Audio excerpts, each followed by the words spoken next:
remind me again, Romney showed up today at the NAACP convention, and Snerdley came in here. Oh, yeah, I did great. It was great. And Karen Finney, this real loco weed commentator over at MSNBC, well, you gotta give Romney credit for showing up, for being willing to go. Is that right? We've got to the point where he gets credit for going? I mean, say what you want about the NAACP. They're still human beings. They're Americans. What's that? What, credit for going? And then, well, every presidential candidate goes to the NAACP. Well, McCain went, didn't he? Bush went, didn't he? They all name for me one that didn't. Oh, Obama hasn't gone today. At any rate, here's what Karen Finney said. It's more about your actions than it is about what you say. That's a crock.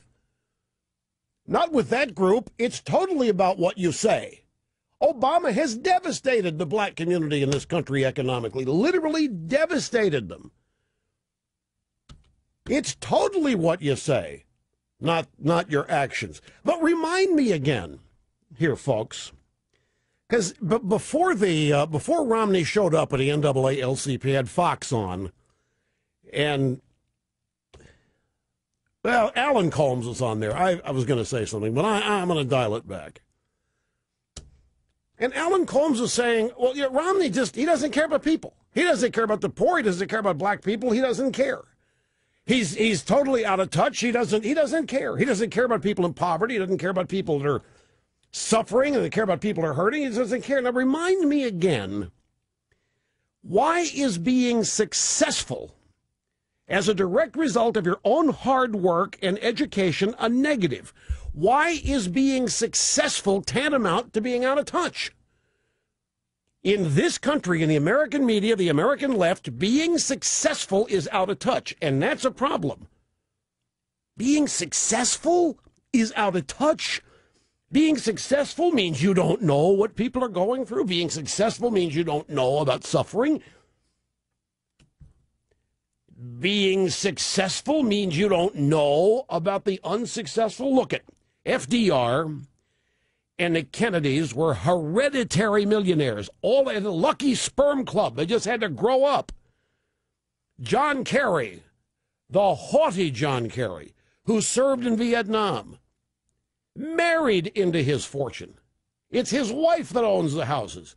It's his wife that owns the area. His wife even owns his what is this guy? Windsurfing board.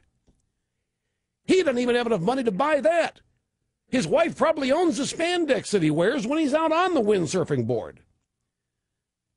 The Kennedys, FDR, grew into it. Lucky Sperm Club. Romney, however, is out of touch and doesn't care. Why? Because he worked in the private sector? Because he played by the rules? Because he's got some bank accounts in the Cayman Islands? Well, so does Debbie Blabbermouth Schultz, as it turns out. In fact, even the U.S. government has foreign investment in all of these places where Romney supposedly has money. Romney helped grow small businesses. Romney helped grow companies. He built them into powerhouses. They ended up hiring a lot of people. He risked his own money. Looks like he raised a pretty wonderful family, found time to rescue the Winter Olympics from financial ruin. And he doesn't care about people, and he doesn't know about suffering. And if he ever learned about suffering, he wouldn't care about it. How convoluted are these people? How is what Romney has done out of touch? And John Kerry and the Kennedys and FDR, why, they know everything. They're right in their biggest hearts. Big compassion. Seems to me that Romney has been a hands-on leader. And I realize we've taken a lot of calls in the press on this program when I talk about Romney in a positive way. I know a lot of you people get mad. I can't help it. I mean, the facts are the facts. Romney has many and varied successes. They've been a direct result of being hands-on. He has worked, and he's worked very hard. And yet he's out of touch. Now, Romney spoke at the NAACP. Does anybody know if they required a photo ID to get in to Romney's speech because Eric Holder went to the NAACP yesterday. They required a photo ID. I am not kidding. No, you didn't know that? I am not. They required a federal photo ID at the NAACP yesterday to get in to see Eric Holder while he's making a speech promising the members of the NAACP that there will not be photo IDs to vote in Texas. It ain't going to happen. Because it's a poll tax. It ain't going to happen. But they required a photo ID to get in to see Eric Holder. I wonder, I wonder if Holder brought the new Black Panther Party along with him, put him outside the venue, and checked the photo IDs of the media as they were coming in. Let's listen to a little bit of Romney at the NAACP because Snerdley came in, thought he did great. I'll play the sound bites and you tell me what you think. He got booed. But Romney thinks, or Snerdley thinks he deserves a lot of credit because even after he got booed, he kept coming back and he didn't buckle. So we have 4 little quick bites here. Here's number 1, Mitt Romney, NAACP in Houston. I believe that if you understood who I truly am in my heart, and if it were possible to fully communicate what I believe is in the real, enduring best interest of African-American families, you would vote for me for president. Now, of course, you know the opposition charges that I and people in my party are running for office to help the rich. Nonsense. The rich will do just fine whether I'm elected or not. The president wants to make this campaign about blaming the rich, and I want to make this a campaign about helping the middle class in America. You can barely hear the applause. You can barely hear the applause. I watched a little bit of this, and I felt like I was in a mortuary. I felt like I was in a funeral home watching this. Here's the next Romney's, a tepid applause talking about lifting the middle class. What the heck with the rich? The rich are going to be rich no matter who's elected, and the rich are going to be fine no matter who's here. Which is true, but that's not... You'll hear later, Carville is out. On Fox this morning, huge discussion of whether I was right in terms of the economy being a major factor in the campaign as Romney's using it. And after that discussion, we've got some sound bites of Carville saying it's no longer the economy. He's not talking about me. He said class warfare is the new tactic that'll work for Obama. That's what he says. Carville and Greenberg, polling data, class warfare, that's what's going to work.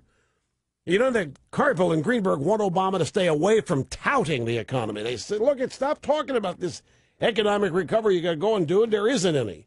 Nobody's going to buy it. Instead, they want him now to start talking about class envy.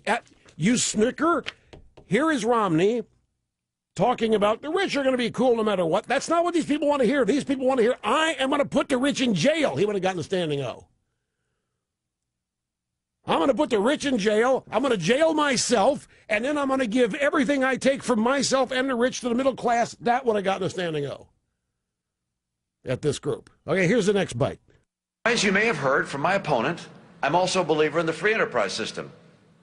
I believe it can bring change where so many well-meaning government programs have failed. I've never heard anyone look around an impoverished neighborhood and say, you know, there's just too much free enterprise around here. Too many shops, too many jobs, too many people putting money in the bank. What you hear, of course, is how do we bring in jobs? How do we make good, honest employers want to move in? No. Stay in? Not anymore. And with the shape the economy is in today, we're asking that question more and more. No, we're not. Free enterprise is still the greatest force for upward mobility, economic security, and the expansion of the middle class. Not to this group. That's not what they want to hear. This group wants to hear about tax increases and bigger government to take care of people. They don't want to hear about self-reliance. They don't want to hear about free enterprise. Free enterprise means you got to do it yourself. Free enterprise means up to you. Free enterprise means you're on your own. This group doesn't want to hear that. I don't think Romney got a single vote in here today. I will tell you that he didn't get a single vote. Okay, it doesn't matter. Doesn't matter. It doesn't matter if he gets a single vote out of here or not. Well, look, I'm not playing these sound bites to criticize Romney. That's not my point here. The audience is going to do that for me. The callers will criticize Romney for me. I'm not trying to do that. But anyway, I never heard anyone look around an impoverished neighborhood and say, there's just too much free enterprise. They do. The shop owners, the business owners are guilty. To this group, it's unfair they should own a business that charges a profit. Well, you can smirk all you want. It's where we are in our culture today. They do see too many businesses. They do too many successful people. Those people somehow cheated, lied, and stolen from other people to get what they've got, and then they're earning a profit. Walmart's an enemy for crying out loud. They ought to be giving it all away, and then these people ought to be in jail after Romney puts the rich in jail. Who do I think shops at Walmart? The NAACP thinks it ought to be free at Walmart. Or at cost, at least, at Walmart. Look, Romney's time at Bain Capital, he helped save or start over 150 companies. The Staples, Burger King. You think any of those companies ever hired a black person? Think they did? I wonder what would have happened if Romney would have told him that. Booze? Accuse him of racism? Tokenism? What would have happened? How come Romney didn't pick up a black accent when he goes in there and talks to the NAACP? Well, that's what Obama does. Obama brings out the Selma twang when he heads in there to the NAACP. And Hillary, I ain't no ways tired.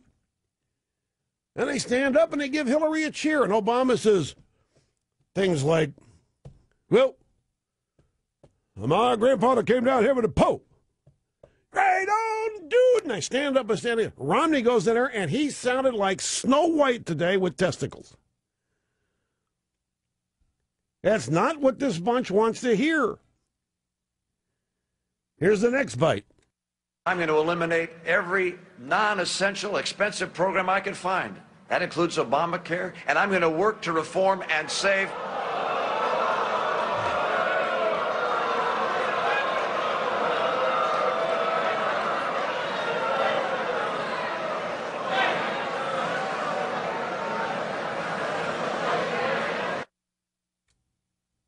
We didn't hit. That was 15 seconds of booze.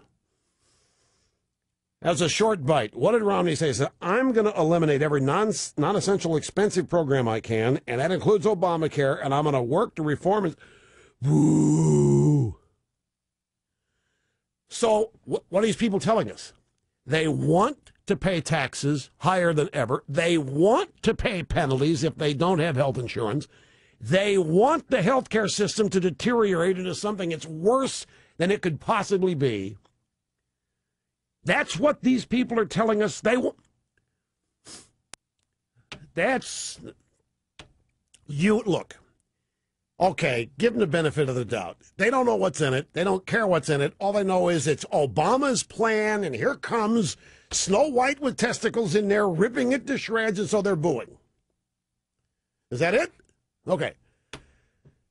Well, somebody needs to tell them after they boo, oh, so you want to pay a penalty for not having health insurance. Oh, so you want your taxes to be higher than they've ever been just to have health insurance. Is that what you want? Is that what you're...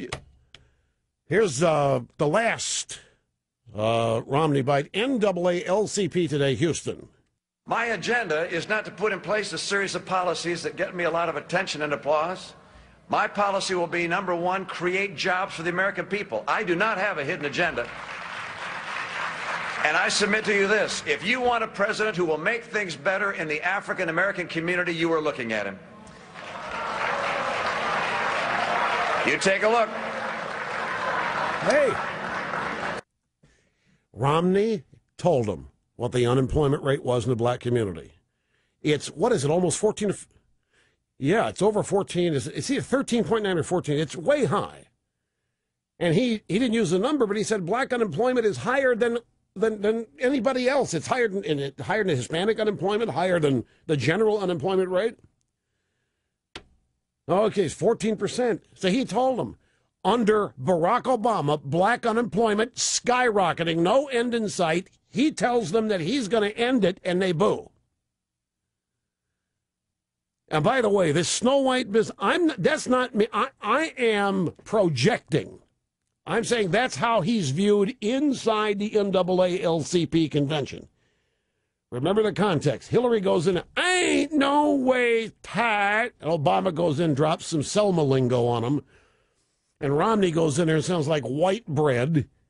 That's all I was saying. I got a quick timeout. Back after this. Don't go away.